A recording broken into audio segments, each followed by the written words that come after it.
something you can't fix. If you can't fix what's broken, you'll go insane. It's Jay and Adam. It's Preview. It's Preview's Fix It with Adam and Jay. Hey, Peaches! Welcome to Fix It, where friends don't let friends fix pop culture alone. I'm Adam. And I'm Jay, and you're our listener. Hey there, listeners. Ho there, listeners. There's always some MFer trying to ice skate uphill, listeners. Yes, that's right. It's the yearly competition for the worst catchphrase. Everyone gathers around and gives their worst catchphrase with their whole being. They're full. You get judged on the writing of said catchphrase, but also the confidence in which you deliver the worst line ever. Gotta sell it. The catchphrase, winner catchphrase in Blisteria last year was cheesecake in this economy. Yeah, it was really quite impressive. It was a dark horse. It was definitely a dark horse. No one thought that would win, but yeah.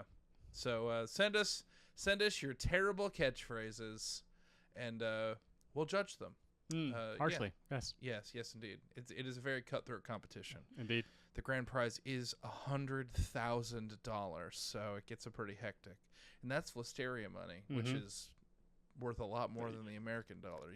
The exchange rate is pretty good. Pretty good right now, you guys. Pretty good. That's what happens when that's what happens when you back your economy with Pokemon card futures. Anyways, welcome to our podcast, Fix It. I'm Jay, that's Adam. You may know us from the wildly successful YouTube reaction channel Previewed, which we're on right now. Or you may know us from those guys who just won't leave the barbecue. Look, I brought this potato salad, and I'm not leaving until I've finished every last drop. There's too many ice cold Pepsis here, Jay. I just keep cleaning this one can, but I swear I'm gonna drink it. It's gonna be so delicious. But this is our podcast, Fix It, where every week Adam and I take a piece of pop culture that maybe missed the mark, maybe didn't quite get there, maybe just didn't farm enough blood, and we fix it. And today we're fixing 2004's the third installment in the Blade trilogy, Blade Trinity, a movie that upon a rewatch for this very podcast isn't as bad as I remember it being. I like this movie. Yeah. The fix is going to be, how do we make this more popular? Yeah. How do we massage this story a little bit so that it went over better and this trilogy ended on a high note instead of a kind of a... Because the first two movies, love them or hate them, pretty good. They're bangers, yeah. Yeah, it's not half bad. It's not half bad of a trilogy. And I would argue that this movie ends in like kind of such a sour beat that it's kind of frustrating, because I was like, oh, we had like this, of all the Marvel movies out there, not so terrible. So we're going to be lightly massaging Blade Trinity, I would imagine. Because for me, there's a couple of just like tentpole concepts about this movie that just don't work.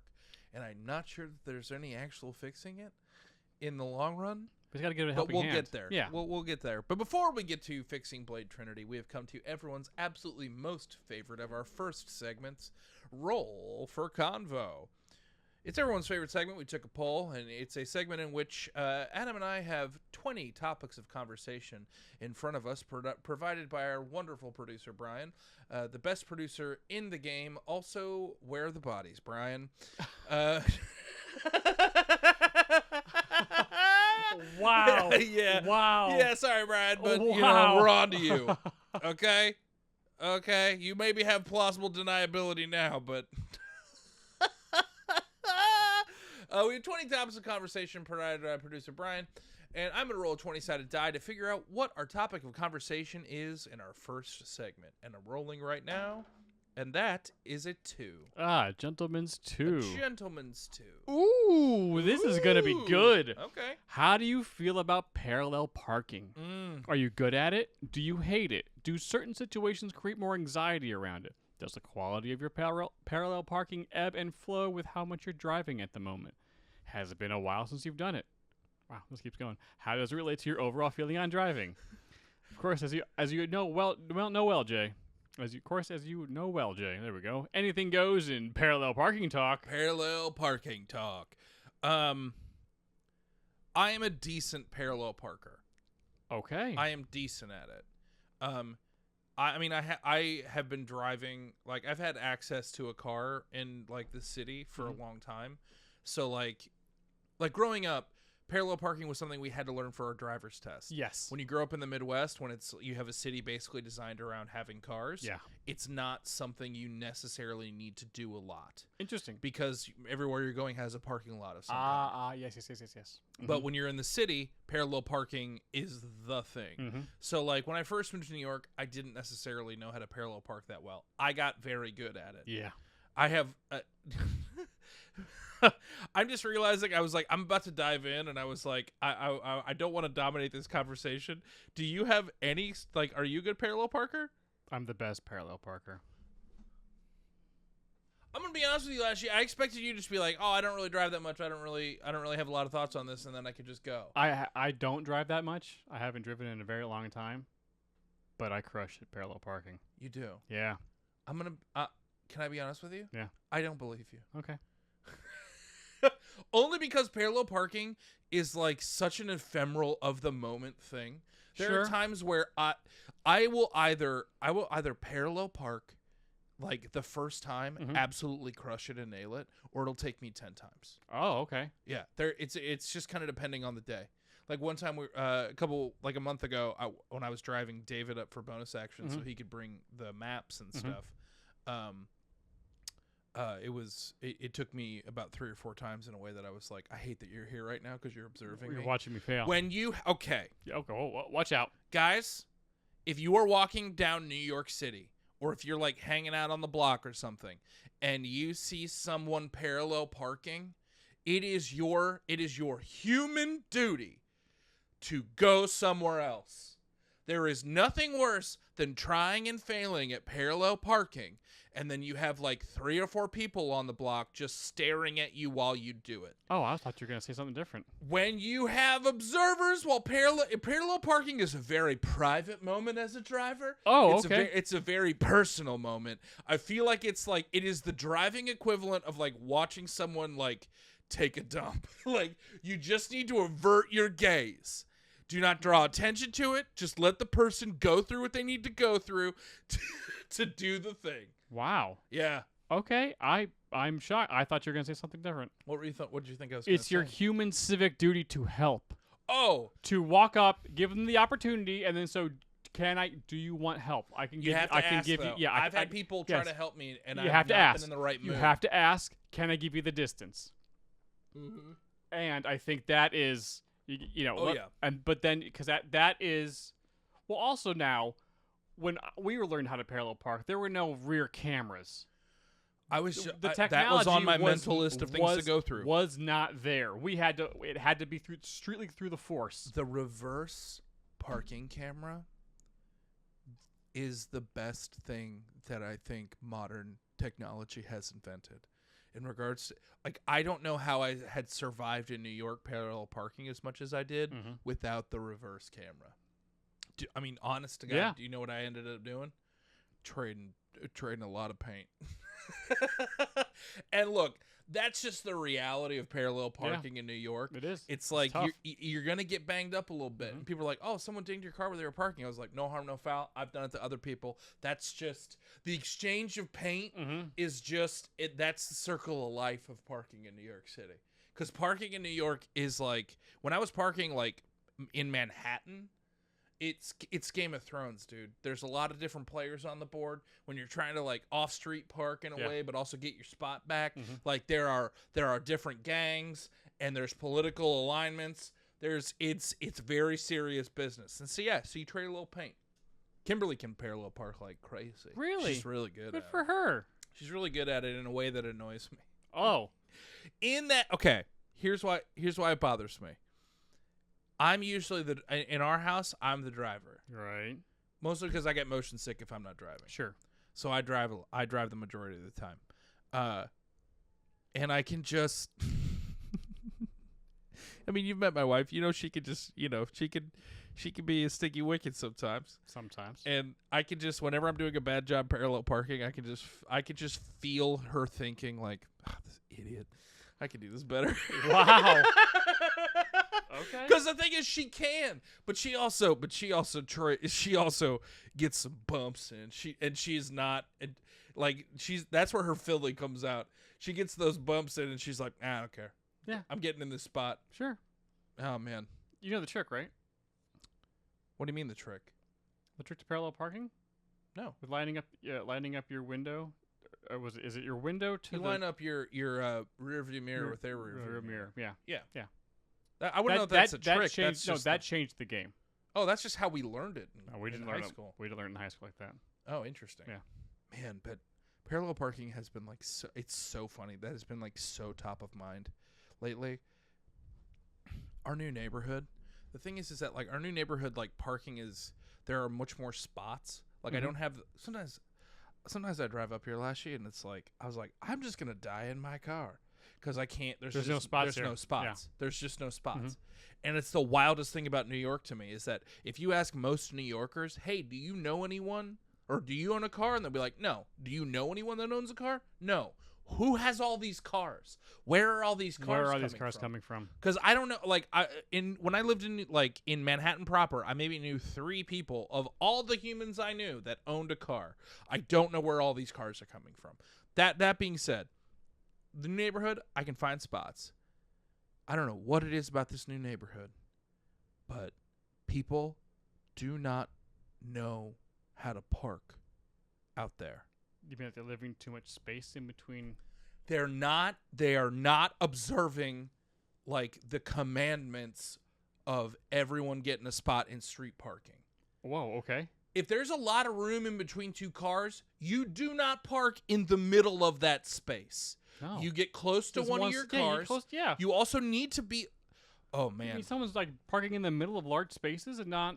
Oh yeah, man. In a way that feels targeted. In a way that feels mean-spirited. Who does that? Like a trickster god. It's just like hee. Like it's not. I'm not breaking the rules. This is I can park here. It's like yeah, but you like on our block, like. There is always at least, we could probably fit at least 2 to 3 more cars, like on both sides of the street, on that block, if people just didn't park like complete and utter monsters. Wow.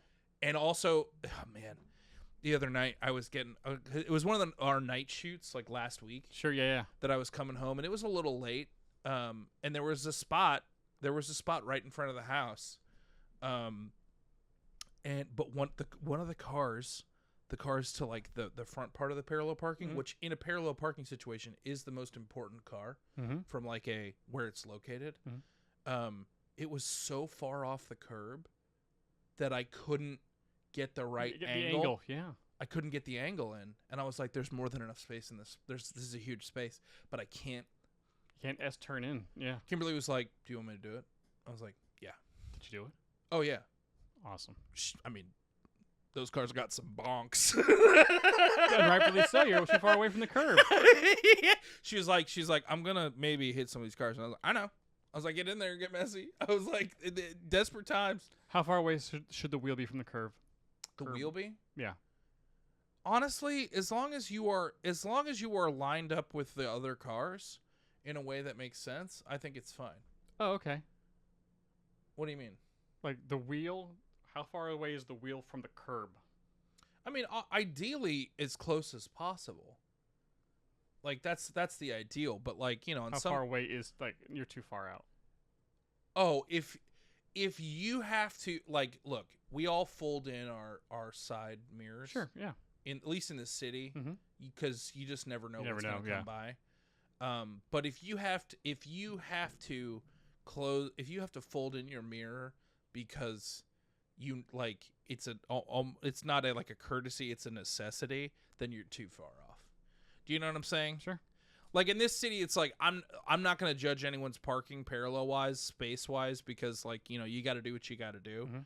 Like, but also New York people understand the courtesy of how to park properly. But like, yeah, I don't know. Distance from curb, I think that's just a gut check. Okay. Do you have a 18 inches? Anything more than 18 inches, you failed. Do it again. I love it that you have a specific. It's a foot and a half. Okay. If your inner wheel is more than a foot and a half away from the curb, Oh you're yeah, too far out. I would agree, but Yeah. 18 inches.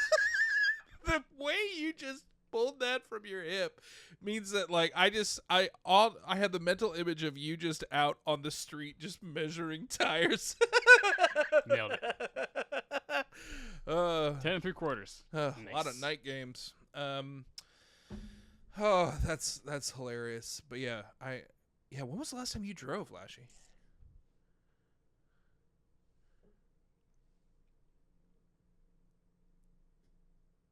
I don't remember. Are you being serious right Yeah, now? I don't remember. Oh, I thought you were doing a bit for a hot sec. No. Wow. Do you like driving? It's fine, yeah. I love it. I love it. But like one of my goals in life is to never own a car. That's one of your goals? Yeah, I don't want to own a car. Why not? It's too much money. Too much upkeep. Too much of a hassle. Yeah, but it's your whip. It's your ship. Don't care. Jay loves ships. Jay Jay loves loves ship. vehicles, man. Jay loves Oh, conveyance. I know. I don't. Yeah. Nope. Yeah. I don't. I want to get. I don't want to have any hassles. As few yeah. hassles as possible. Oh, dude, I love having a car. I don't know. I feel like it's an extension of myself. I just like I don't know. Like Kimberly and I are going to a wedding at the end of the month.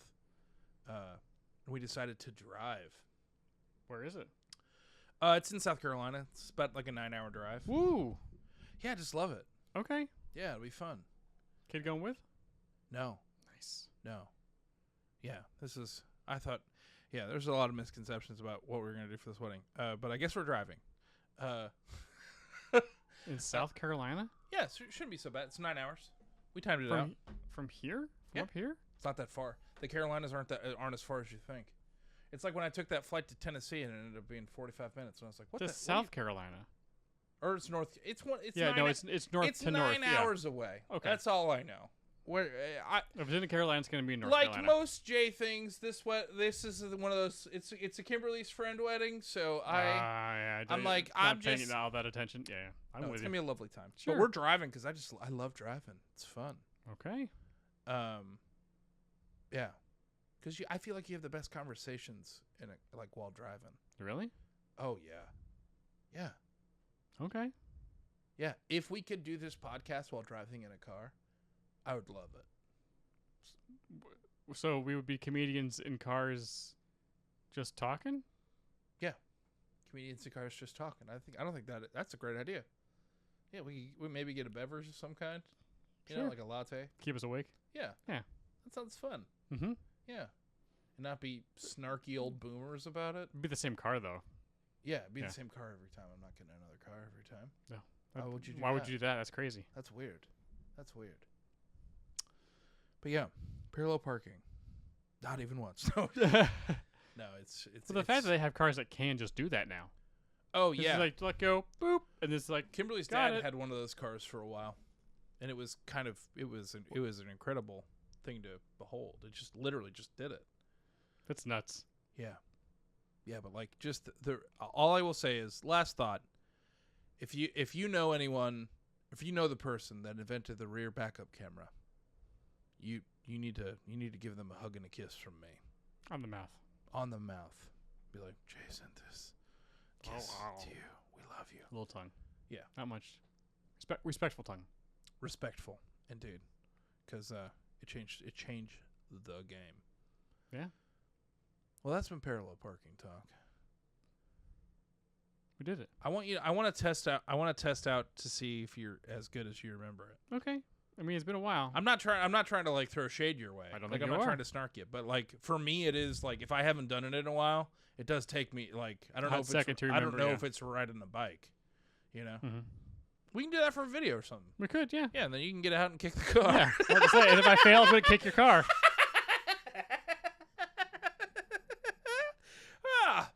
That'll be great.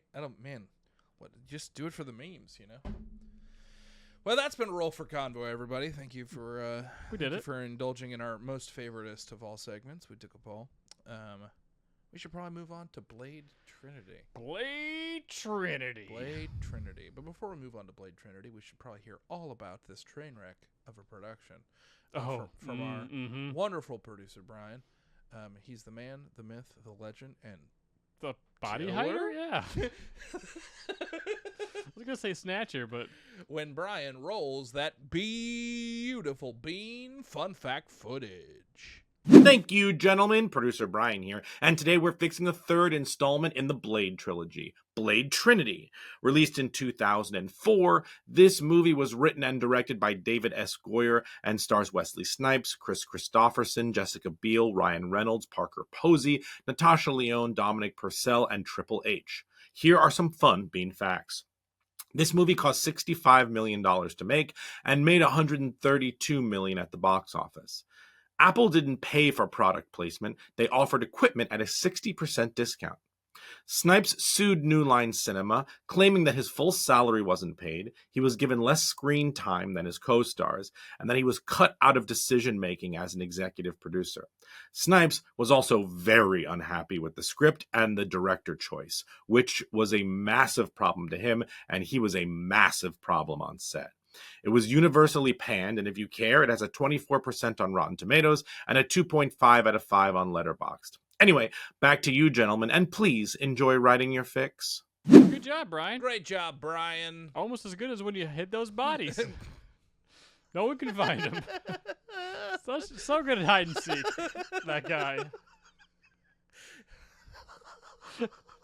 It's when I take your joke and go for a little further with it. I know, yeah. I was like, okay. I thought it was kind of the thing where I mentioned it earlier. Your eyes got big as plates, and I was like, well, we'll never talk about that again. And then you're like, all right, here we go. All right, Yes, Brian's a murderer. Here we go. Isn't that fun? I don't know if we haven't said anything about Brian murdering anybody. He's just hiding bodies. It's man. It's a different. Yeah, it's different that's a things. That is a very noble profession. It's a different thing. Thanks for telling us about Blade, Brian. We really appreciate it. That's quite a story, though, huh? The behind-the-scenes stuff is even more crazy than the actual movie. Have you seen that Patton Oswalt interview where he talks about Blade? It's pretty spectacular. And I'll be honest with you, it did shade this rewatch for me. Because I was like, it's the kind of thing where I know Wesley Snipes was a nightmare to work with on this movie, but like hearing like the details, you can almost see it in the performance. Do you know what I mean? Yeah. And I can't really quite put my finger on what it is about that, but like there's just something I was like, oh, they probably did a lot of takes of that, and everyone hated that day. Probably a lot in the performances, in the edit. Yeah. Of having to edit around stuff. Yeah. Like there's a couple times in the movie, it's like, this might have that kind of ended on a weird kind of probably because they didn't have any more footage. Yeah. Ryan Reynolds was probably doing voiceover at the beginning and the end, probably specifically because they didn't have it. Yeah. And it hurts the movie that's how it's structured. Yeah.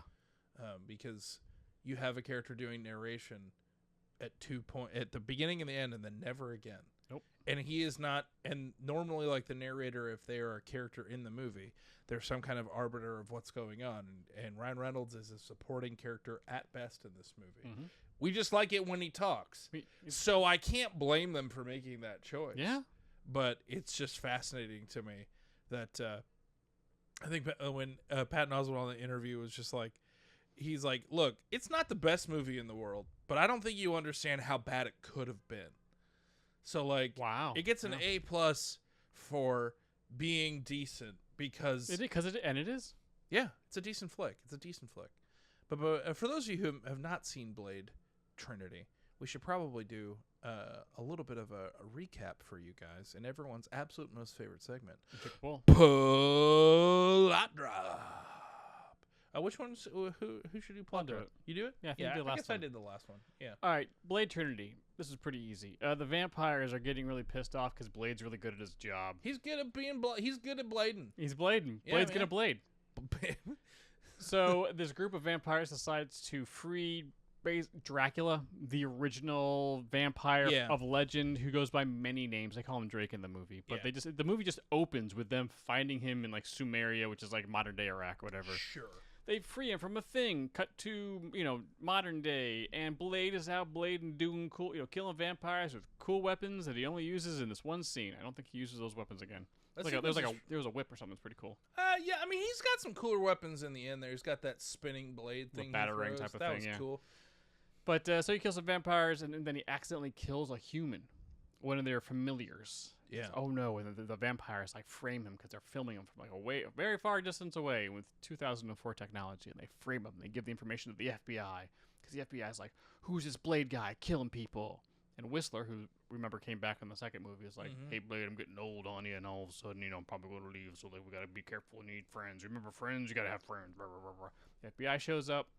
They raid the building. They start killing all these FBI agents. Whistler dies when blowing up the whole building, and then Blade is on his own and gets captured by the FBI.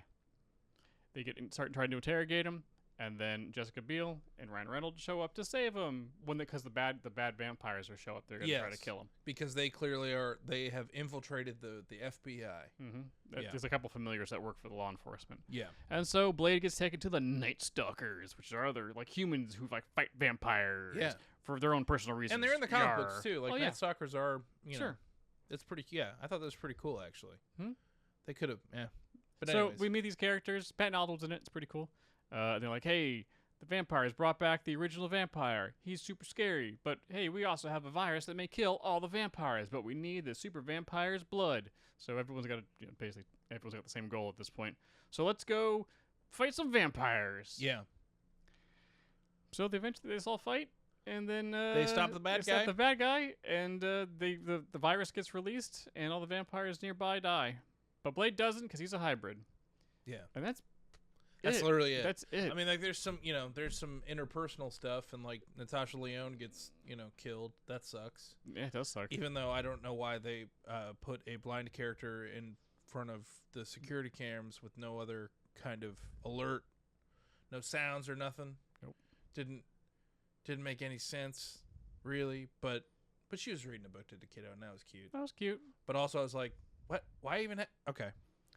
So I personally like this movie a lot. Yeah, it's a good time. This is a fun movie. There's a lot of good stuff here. Ryan Reynolds and Jessica Biel are good additions. Yes. They are fun. They're also good at kicking butt. They're good at kicking butt, but honestly, the one thing that they were brought in to do that I think they totally nailed, they're likable.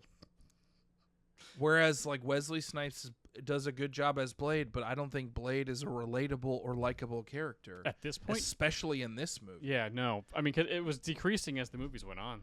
Yeah, it's just like, He there's... was having fun in the first one, like a little bit annoyed with the situation in the second one because he was like working for the vampires. Uh-huh. And this was just like, what's he even doing here, man? Yeah, what is he even do? Like, at a certain point, I wrote it in my notes, I wish this was just a Night Stalkers movie, because every time Blade shows up, I go, oh yeah, this guy. And if we're just talking about like the good stuff of this movie, I don't know how Hollywood saw Jessica Biel's like performance in this movie and not make her an action star. She kicked ass in like this movie. I was like, yo, Jennifer Garner can kick rocks. This girl's murdering folks. The end sequence where she's got her bow and arrow with like the burning, that was awesome. And she's like cuts those dudes in half, and she's got that silver boot knife, and she's kicking dudes and they burst into flames. Yes. That ruled. And it's one thing, my favorite thing about late 90s to early 2000s is that, like, wow, the early 2000s celebrated one thing in regards to the female form. It was the midriff. That girl was mid-drifting.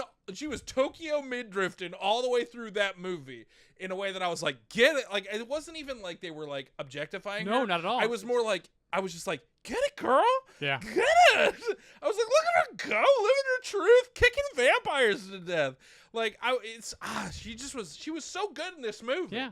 Because this movie launched Ryan Reynolds into the action sphere. Well, because He was a funny guy before this on Van Wilder, and then all of a sudden Van Wilder's in Blade Trinity. Wait, he's ripped. Oh, he's kicking butt. Yeah. Yo, this guy. Let's do this more. It's leaned into all of his strengths, and that it was just like he can be a badass while also being charming and hilarious. Great. Yes, please. Yeah. Like, that was like They knew exactly what to do with Ryan Reynolds. And like they did and that's the thing. I feel like with the both of them, they set them up to be the next action stars with this movie. Yes. And I think they succeeded. And it stuck with Ryan Reynolds, but for some reason Jessica Biel just like couldn't. I don't know. It was like a failure to launch situation, and I thought she was better in this movie than he was. She was. I don't know. She had more shine. Well, she had the emotional arc in this movie. Yeah. Ryan Reynolds was just there to be handsome and funny, and he nailed that. Yeah. But like them setting up the Night Stalkers was actually really fun, and I bought it and I liked it. Yeah. I don't know why they needed to kill half of their They squad. didn't. Like that whole thing didn't need to happen. I was like walking away from this movie. I was like, I don't want another Blade movie, but I want a Night Stalkers movie. But you guys pretty much killed all of them. So what are we even doing here? They didn't need Does to Patton die. Oswalt make it out of this movie? I couldn't. No, they're dead. He died too. Yeah, everyone died. Shoot, because I remember the Natasha Lyonne. Yeah, the kid survives, and these two survive. But also we got like enigmatic bad guys. Parker Posey is great as a vampire. Yeah, Triple H was great as a vampire. Yeah, hey man, he's huge. He is huge. Or Parker Posey is tiny, or both. Both. I think it might be both. Because I was like, man, he's a big old dude. But Triple H was having fun. You can tell he was having fun. He was having fun. He got some good laugh lines Yeah. in there. When he made a little dick comment, he's like, "You haven't seen my dick." He's like, "I was talking to her," but also, sweet summer child. That was great. Yeah. And also, the effects were pretty good in this movie. The effects were great in this movie. I will say, it never got old. Vampires just ashen, getting ash. Yeah. That every time it was satisfying as all get out. It like kind of felt like a video game, like when you defeating a putty. You know, but it was like it felt badass every time it happened. Even when Blade's just like shooting fools from far away and they're just like falling off of things, like turn into dust. I was like, but the dust then falls on camera or like blows into the windshield of the car. Was it's like, dope. oh, this is great. There's so much good about this movie. Yeah, it's just unfortunate that the lead didn't want to be there. Or whatever his issue was. No, I think he from what I've seen from interviews, he took this role, like he took being Blade extraordinarily seriously. He would only respond to people calling him Blade on set. Oh no. He was like in character the whole time. But he wouldn't communicate with anyone on the creative staff unless he would write them post-it notes. Oh right. Yes, that I remember. So, like, he just, like, went... I think he took this role seriously. He just went so far into diva mode. Too deep, yeah. That it was too hard. He was too hard to work with. But also, knowing, like seeing the interviews about, like, this movie, it's... Because the screenplay also plays into this. And just the overall structure of the movies that we've had before. And I think the big problem, and the one thing we actually need to address in like fixing this, Wesley Snipes is not likable in this movie. Blade / Wesley Snipes. I just don't. And there's nothing. It's hard. I can't pinpoint in this movie in particular where I stopped caring about his character, but it gets to a point when Natasha Lyonne had been killed. Yes. And Jessica Biel is obviously like completely, gobsmacked about it, and she's holding her dead body. Which good on both Natasha Lyonne's performance and the the wardrobe and set dressers. Girl looked dead. They strung her up good. Yeah, like I was like, oh no, like she's holding her, and I was like, oh, they actually killed. Like it's like when they, when Felicity got killed in Mission Impossible 3, and I know I bring that up maybe almost every other episode. That eyeball will haunt me for the rest of my life. I think about it every day, and I'm not even exaggerating. I think about it every day. It's one of the most evocative scenes in any action movie ever. Anyways, they really killed Natasha Lyonne, and Jessica Biel is really upset about it. And it's when he's standing there saying, use it. And I know that like when the screenwriters were typing out that scene and like really were feeling the emotional resonance of it, I know that they felt like they were writing something like impactful. But it's just whatever happened to this script, like in the process of getting there, and Wesley Snipes' performance of it. I literally said out loud to the screen that I was watching, to no one. I went, so Blade sucks, huh? It doesn't feel like an emotional moment. It feels like Blade he can't relate to humanity anymore. He's not really a human. He's not even half human anymore. Nope. He's not a vampire. He's just become like this arbiter of edginess. Pretty much, yeah. In a way that it's so separated from reality. Mm-hmm. And I can't relate to him. And then you also have sequences where like they find like the human blood farm, for example, and Blade just turns the power off and murders like 100 people, and then and no one says anything. Well, the script or ADR afterwards, whatever, like they were already brain dead. Like they were just those people. But they didn't frame it like it was an act of mercy. They did not. It came across like he didn't give a shit. I mean, let's just call a spade a spade. Like, it's just really what it felt like. Jessica Biel was doing her best in that scene because she was supposed to be the human element, but like, there could have been just a conversation of like, hey, these are human, like, we're just gonna dip? Okay. Cool, man. Yeah. They don't burn the building or whatever. They don't, they just turn the power off, the lights go off, and then I guess everyone just hangs out, shrink wrapped in the warehouse. Yeah. And also, yeah. And if you don't, there's no journey for Blade in this movie. There isn't. He does not learn at the end teamwork and friendship is the way. No, he doesn't. He gets helped by them, but it's not like he chooses them over, he doesn't try to save them or whatever. No. There's no real... No. It's just... I think if you make Blade more relatable in this movie and give him a journey that we can root for, other than just kicking ass, which, don't get me wrong, he kicks ass in a major way. Yeah. He does some good kicks. Mm-hmm. And that's what you hire Wesley Snipes for, so I get it. But if you make Blade relatable, I think this movie goes a lot farther with what it already has on it. Like, it's just an engine issue. The rest of the car is, like, good to go. Good struts, good wheels. Like, just fix the transmission and we're ready to party. But, also... this may be the least charismatic bad guy we've ever had in a thing ever. Drake. And I'm not... Drake. And it's not like, oh, I hate this guy. It's... This bad guy literally has no distinguishing characteristics. It's like the absence of any kind of character, which is so troubling. Like, he's just there. He's just there. Who's this bad guy? I wear a vest. Anything else? Not really. Because Deacon Frost from the first movie, charismatic as hell. Yeah. Clearly has a goal in mind of what he's trying to do. Love him or hate him, you at least know who this guy is. Stephen Dorff, good actor. Yeah. The sequel was the super vampire, but the vampire is like... But he was working with the bad guys, so it was like kind of filled with bad guys. Yes. So like there was a lot. But there was a whole thing going on of like getting rid of these, with the pit predator opening things or whatever. Which was at least interesting because like the vampires used science one step too far, and now they're paying the price for it because this poor vampire was experimented on. Now he's out for revenge. Yeah, understand, get it, cool.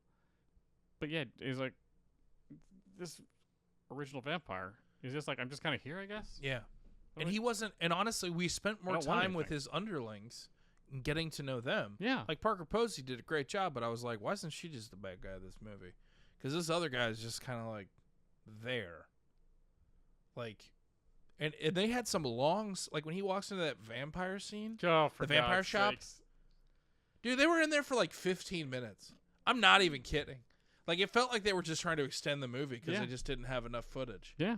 Because I was just like, well, maybe they needed more. Maybe they needed more non-Wesley Snipes scenes. He asks what vampire stuff they have in that store. I timed it. They literally list off things for like 3.5 minutes. Like, I was like, how are we still talking? Oh, and we have vampire dildos. Okay, what's going on? He's just standing there. There's not a conversation. They're just listing products. And this is not like it's not like there's a product placement going on. No. It's just these are made up stuff. They're killing time. it has like the energy of like, oh, if we just keep talking, Blade can do his quick change backstage, and you know what I'm saying? Like this, it was terrible. It was terrible. Yeah, we just need it. We need a likable Blade. Yeah. Okay. I think we can get into like properly fixing this. Sure. We just have to massage some story points around. That's it. I think you're right. I think you're right. So how are we like? So here's the first Hit me. question: do we need Drake? No. So Drake's out. We don't need Super Vampire. We don't need any of that. Or we don't. Because in my head, as I was watching it, that's the opening scene. They're just like walking up a ziggurat, like, hey, this is where he's buried. Let's get him. Oh, great, we did it. Nailed it. That was super easy. Barely an inconvenience. We don't understand why they need him. Yeah. It's never shown to us. It's just told to us, like, oh yeah, Blade's just too good. We need help. Oh, let's get the original vampire. He'll help us. Yeah. I mean, but wouldn't that have been nice to like see them be desperate? I'm okay with keeping Drake, but I would like to set up a situation where it's almost like we start this movie and there's almost just like a status quo in New York Or whatever city we're in. Because whatever city they were shooting in, like, had English and Spanish on all their signs, but it seemed like they were shooting. Yeah, I wasn't sure. It was like, where are you shooting? We were just in city. We set up a situation where it's like vampires like are there and they operate like on the down low because they know Blade will take them out. Mm-hmm. And so like I think that we see maybe it's the kind of thing where it's like we see the vampires kind of reaching out for this power, and you see other vampires being like, hey, I don't think you understand. Like this guy doesn't Blade? No, not Blade. When they're reaching out, they're trying to find like this Drake guy. character. Yeah. They're like, hey, like we have a scene where they're like, I don't think you understand. Like this guy doesn't play by normal vampire rules. Like we have like certain guidelines that we stick to, and like that's kind of there's an honor to being a vampire. This guy is chaos. Like this guy is gonna come and he's just going to he's gonna blow up our spot, kind of thing. Hey, yes. let's kick this in. Let's make this actually the third movie in a freaking trilogy. Okay. Because maybe we should we can talk about Deacon Frost. Oh. Because doesn't he killed all the vampire lords or whatever to sacrifice their lives to have like the blood god take over his body to just like we are the apex predators. Let's freaking act like it. We do not need to be hiding in the shadows. Yeah. And so he did that, and he would have won if Blade didn't teach him that he shouldn't be ice skating uphill. Yeah. So what if this was actually a trilogy and like we don't do that because that upsets the power, the structure that we have? Yeah. Because we found a balance. Look what happened when Deacon Frost tried that in Vancouver or wherever. Okay, so right? maybe somebody else just does that. Somebody else like achieves that status of the of like awakening the blood god. You're saying, or just like that's why we don't want to do this. Oh, okay. Like okay. There's a status quo. Yes. We've reached a status quo. Everything's fine. Everyone's making money. Vampire society is fine. Does Blade go around hunting us? Sure. Do we lose people? Yes. But like Hannibal King says, what do we kill a couple hundred of them a year? There's tens of thousands of them. Exactly. Yeah. We have a status quo that is in the vampire's favor. Yeah. If we try, yes, Blade sucks. We have to figure out how to work around him, but it's not a break glass in case of emergency yet. And also, we'll get him eventually. It's law. It's an we law are of averages. immortal. Yeah, we'll be fine. We'll be fine. We do not have to pull this the original vampire out because he will cause utter chaos and break everything. And let's say in this first action sequence with Blade, like maybe this is like in the past even, and we see like Parker Posey is with like a partner who gets killed, and she's just like, maybe Parker Posey can be kind of our like point person because she gives a great performance. She does, and it's like she doesn't care about upsetting the balance. She's our Deacon Frost. Yeah. Yes. Like she doesn't care about upsetting the balance because she's like she's just trying to get revenge. Mhm. And it's like, hey, so we have like vampires trying to stop her.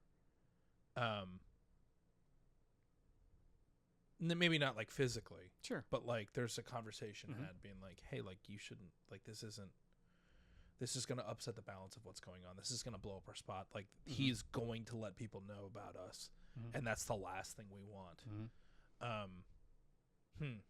Because the movie should start with Blade kicking everyone's ass. Yeah. Like a big old action scene. And I'm talking even bigger than what was in this movie.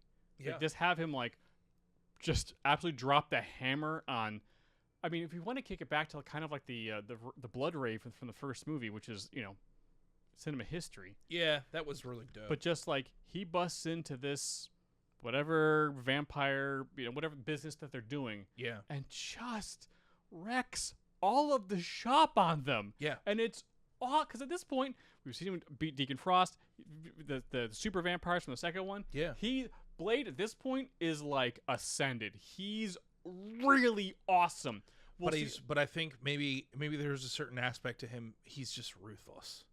Yes. I think he's just Yes. he has completely embraced the vampire force, the vampire slayer force, and yeah, I think we set up a Blade that is just not. He's basically quote unquote lost his humanity. Yeah, he's too far in his job.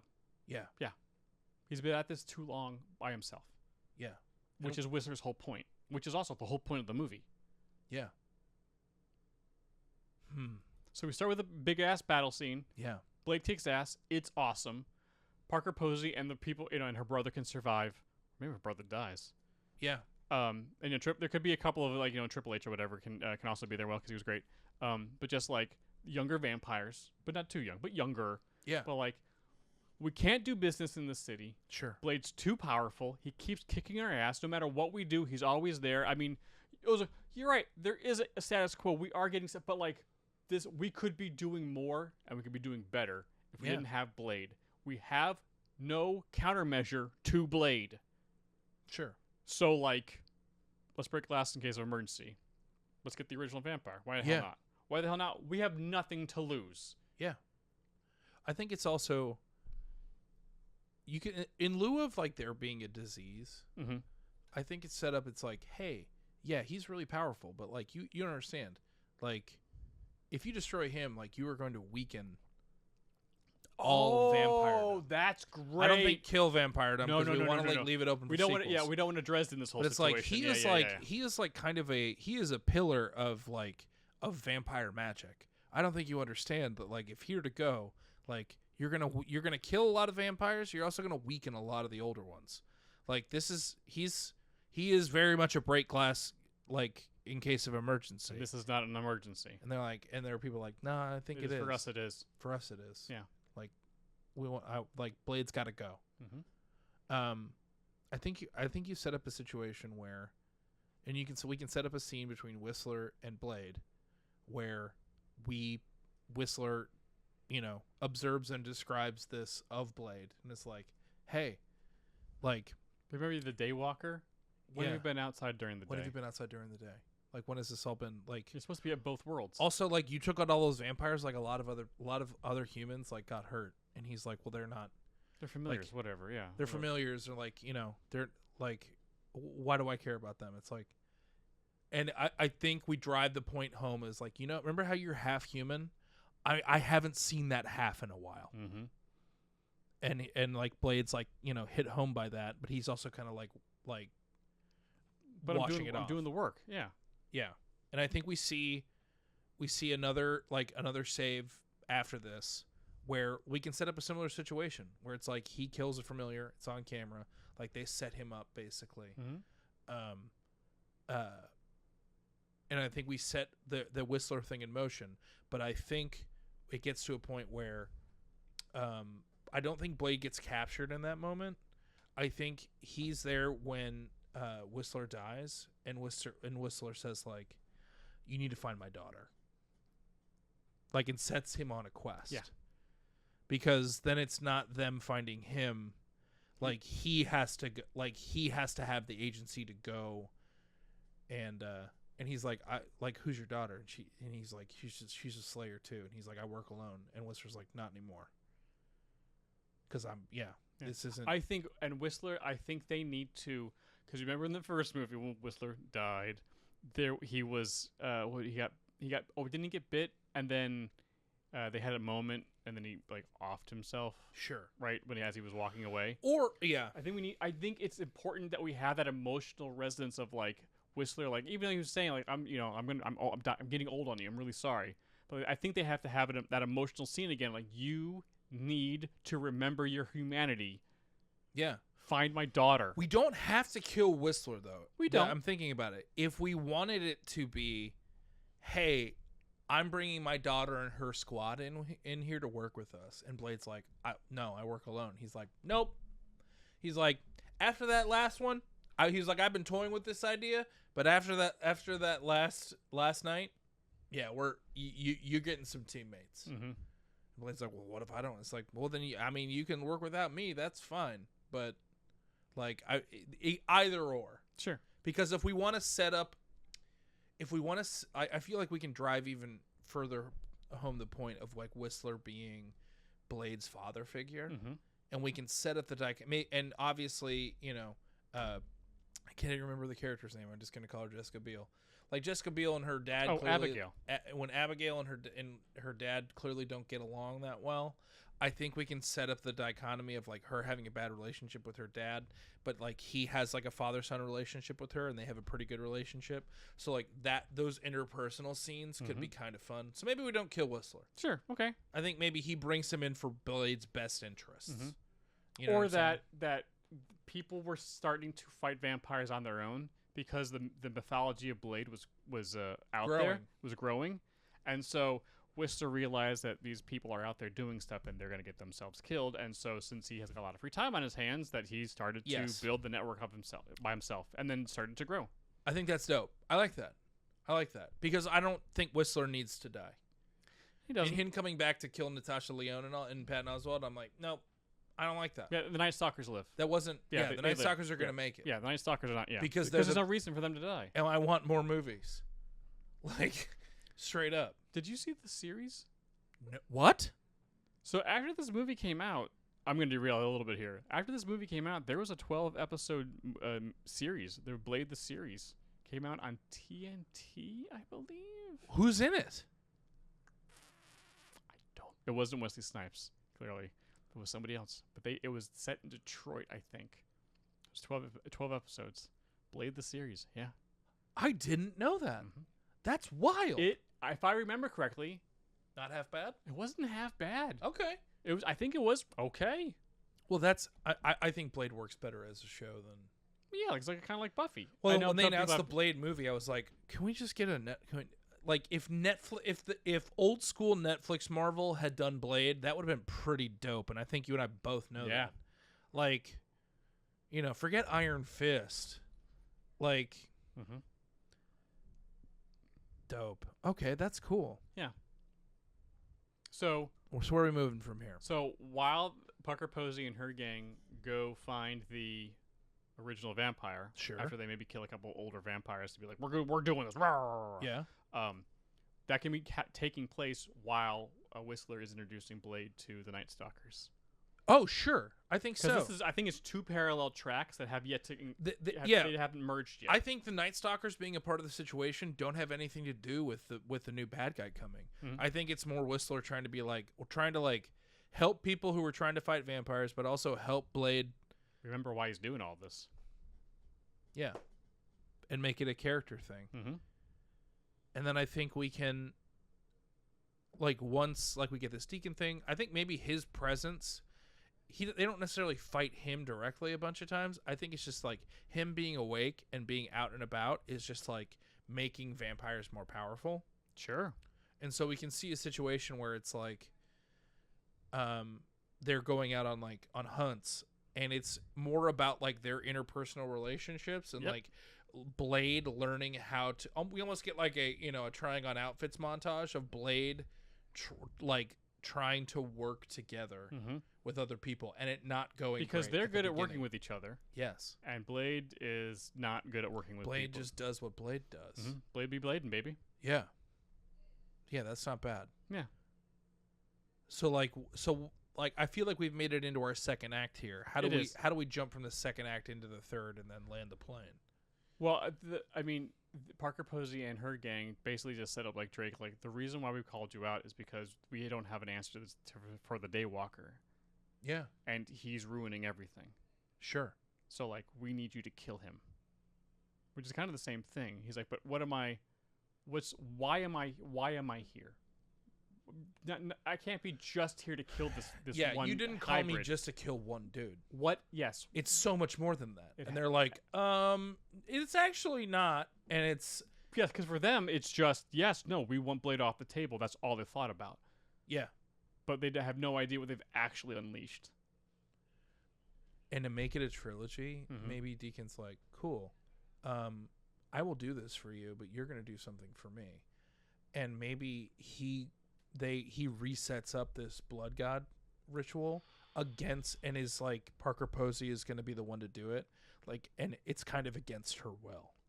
Ooh. Do you know what I'm saying? And so okay. we have a sequence where, and it might be a situation where like we have the vampires and the Night Stalkers / Blade are not working together, but they're both trying to stop this from happening.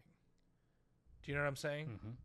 Like me, and it's and maybe Deacon is captured, and rather than capturing, When you say Deacon, who are you no, talking about? I meant sorry, Drake. Yes. Okay. This Drake character, Okay, quote yeah. unquote. Maybe rather than capturing Ryan Reynolds, he captures Blade. Yeah. He's like, I've captured Blade. Here we go. Because he It's should time be to- crazy powerful. Yeah, I've captured Blade. Now it's time for you to live up to your end of the bargain. And so we're like back at this ritual site, Mm-hmm. and it's the kind of thing where it's like all the things they needed in order to like execute this plan. He can override a lot of it because he's just that powerful. Who do you think set this blood god up? Yeah, me and him are homies. Yeah. I'm excited to see him again. We're old friends. Yeah. It'll be weird that he's in your body, Parker Posey, but we'll make it work. We'll make it work. Yeah. I think like that sets up like a fun little trilogy situation. And so we get like, and I think, because I think maybe what gets Blade captured by Deacon is an action sequence in which it inevitably comes down to Blade doesn't trust. These two. Yeah. He doesn't trust them. He doesn't do teamwork and friendship, and it costs him. And it costs him. And then I think we have a whole situation where, and here's how we can get this emotional cue, like he has a situation where he realizes that Drake, he may be this like pillar of vampire magic, but he like the monkey's paw of it is that he has been alone.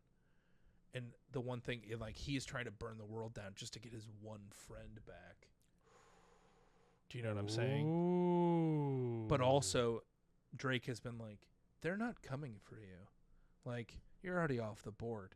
Like, if humans are good at one thing, it's like if taking care of their own. Yeah, they scatter. Mm-hmm. Like, they're not coming. You're not one of them. You're not one of us. Like, this whole daywalking thing. Was it really done? Yeah. Yeah, you're not special. You're an oddball. You're an anomaly. Yeah, it's time for you to like go the way you were supposed to go. Like this wasn't supposed. You're not supposed to exist. Mm-hmm. And I think like maybe like Blade like leans into that, and he just like in his like time of being most isolated is when our Night Stalkers like take out the trash and get there and save him, and like he realizes. And they're like, no, we wouldn't. Like, why would... What are you talking about? We were always coming. Yeah. And that, like, almost heals him to, like, the aspect of family.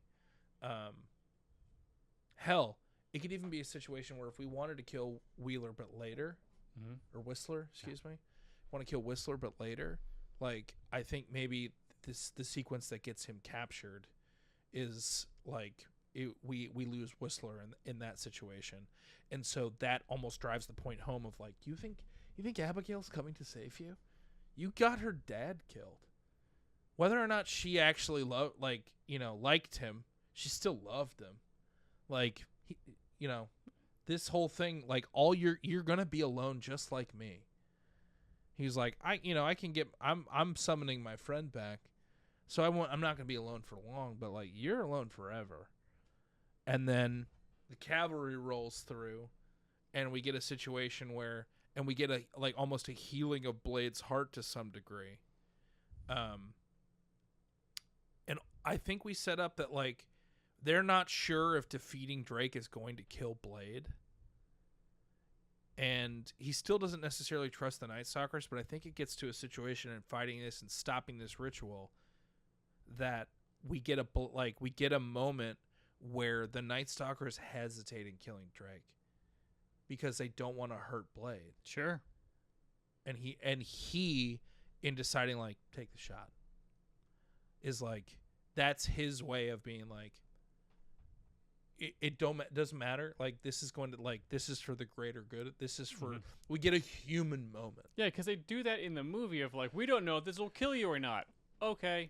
And that's it. There's I think it's the thing where I think we end this movie where, like, if the vampire half of Blade isn't necessarily dead, but at least for the time being is kind of depowered a little bit. Okay. And we get a Blade that kind of has to learn how to be human. Sure. Lead into it. And I think that's kind of fun. And it's like, he's not as powerful because, like, the blood god is dead and Drake is dead. And Jessica Biel's just like, like, I wasn't a vampire and I've been killing vampires for a while. And he's like, enough said. Yeah. It's like riding a bike uphill in roller skates, right? Or on ice skates. Mm-hmm. The credits roll. I think that's not half. We just need a likable Blade. Yeah. That's and it. just some emotional resonance, some emotional points. Yeah. Yeah. Also, Ryan Reynolds is completely adorable and ripped and funny throughout the whole movie. Yeah, I don't think we need to change much about Ryan Reynolds, honestly. Are you just now looking back at the picture to see us? I like that I'm Jessica Biel. You are Jessica Biel. For those of you listening on your audio devices, we're taking a look at AP's deep fake of us and Blade Trinity, and I'm Jessica Biel, and here's the thing. They really try to map a bow and arrow into a lot of action movies and make it cool. This is one of the few movies where it actually works. It's really good. Yeah, it's really good. She out Hawkeyed. Well, she didn't out Hawkeye, but she Hawkeyed before Hawkeye. If I ever meet Jessica Biel in real life, I'm going to tell her, be like, "Hey, you were the shining star of Blade Trinity, and you didn't get your just desserts." I viscerally felt like after finishing the movie, I was like, "This girl got robbed." Yeah, she was so awesome. She's awesome. I feel like I'm sorry. I feel like I totally took that over. I just not. Went into a fugue state. Sure. It was like, we need to care about Blade. Yeah. Because the story is fine. Of the movie, the story is fine. It just needed some emotional underpinnings. Yeah. It didn't want to do it. I want to care about Blade. Yes. I want to. You just made it impossible. Mm-hmm. And now maybe a lot of the interviews and stuff I read maybe shaded my ability to connect with. I was like, Wesley Snipes is a complete dickhead during this movie, so I can't like him. But he was likable in the second one. Yeah. Remember that there was that female vampire. He can be likable. Yeah. It's possible. Hell, in Demolition Man, he's charming as all get out. Oh my God, so charming. And he's a chaos demon in that movie. But he's delightful. Yeah. Yeah. Yeah, we need more Demolition Man in our Blade, Mm. Well, I think we did it, dude. I think we did do it. And I think this I think will be a running theme during the summertime of recording in here. Mm-hmm. I think we have reached the time in which the air conditioning in this room has run out because we can't run it while we're recording because these mics are too good and they pick it up. That's the curse of having really good mics. You can't run the air conditioner while you're doing it. No, you can't. Nope. Yeah. What are we covering next week, my man? Next week's gonna be interesting. Okay. It's a movie I've only seen once. Jumper.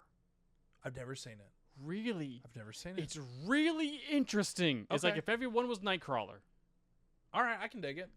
And it's an interesting idea, but I think it was Hayden Christensen's first movie after the trilogy, Oh, interesting. or maybe during the trilogy. But it I've was like his heard- first non-Star Wars. Like, oh yeah, you're Hayden Christensen. Everything I've heard about it, everyone has been like, it was like I wanted to really like the movie, it just didn't. It doesn't. But Yes, but it's almost there, but not. yeah, everyone I've talked to about it has been like, Jumper, yeah, okay. And I'm like, oh, that means like you really liked the idea, but you just didn't like the movie. It just, much like this movie, it just needs a little helping hand on Okay. just something just to give it a little bit more, like, to push it over the finish line of like, yeah, oh yeah, Jumper was great. I can dig it. Yeah. I can dig it. Cool, Jumper. So that's all. That'll be fun. Mhm. And that'll be a good movie to bring back the watch-alongs with. I think Mhm. watch-alongs have been gone for a little bit. There's just been a lot going on. Scheduling! There's just been a lot going on, guys. So I appreciate your guys' patience with that. But yeah, we'll bring that back for a Jumper. Hopefully that's streaming somewhere, for the love of Pete. I hope so. I don't know. But we'll see. But thanks for listening, you guys. Thanks for watching. Thanks for listening. If you're catching this wherever you catch your audio podcast, you know what to do. Leave us 5 stars. Maybe leave a fun little review. I like reading them. They make me happy. And if you're catching this on YouTube, you already know what to do. Like, subscribe, hit that bell, do that YouTube that you do so well. Yeah.